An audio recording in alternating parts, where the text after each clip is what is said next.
Deuteronomy chapter 7. Destruction of the nations in the land.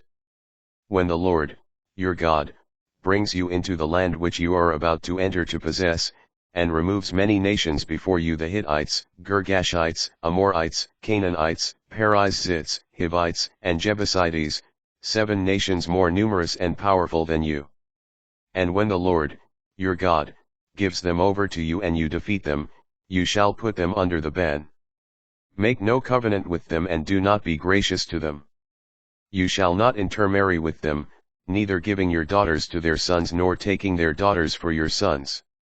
For they would turn your sons from following me to serving other gods, and then the anger of the Lord would flare up against you and he would quickly destroy you. But this is how you must deal with them: tear down their altars, smash their sacred pillars, chop down their Asheros, and destroy their idols by fire. For you are a people holy to the Lord, your God.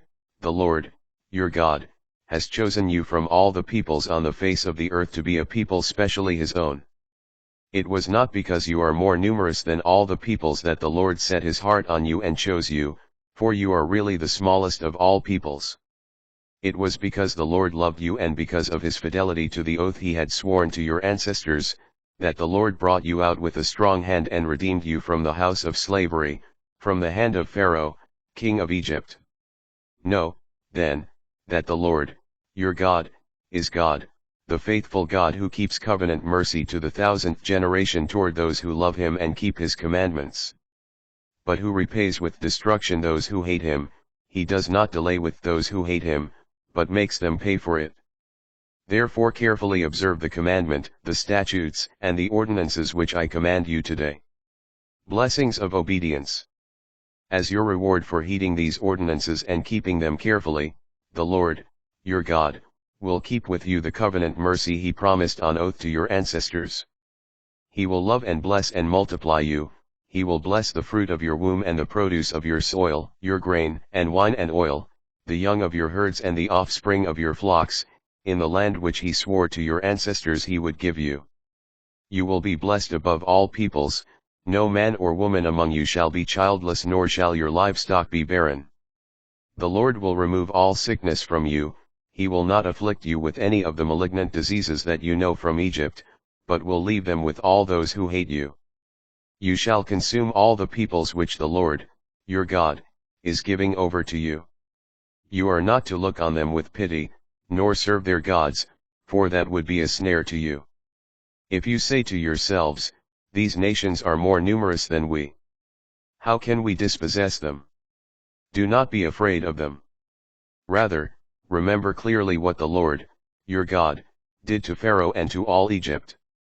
The great testings which your own eyes have seen, the signs and wonders, the strong hand and outstretched arm with which the Lord, your God, brought you out. The same also will he do to all the peoples of whom you are now afraid. Moreover, the Lord, your God, will send hornets among them, until those who are left and those who are hiding from you are destroyed. Therefore, do not be terrified by them, for the Lord, your God, who is in your midst, is a great and awesome God. He will remove these nations before you little by little. You cannot finish with them quickly, lest the wild beasts become too numerous for you. The Lord, your God, will give them over to you and throw them into utter panic until they are destroyed. He will deliver their kings into your power, that you may make their names perish from under the heavens. No one will be able to stand up against you till you have destroyed them. The images of their gods you shall destroy by fire. Do not covet the silver or gold on them, nor take it for yourselves, lest you be ensnared by it, for it is an abomination to the Lord, your God. You shall not bring any abominable thing into your house, so as to be, like it, under the ban. Loathe and abhor it utterly, for it is under the ban.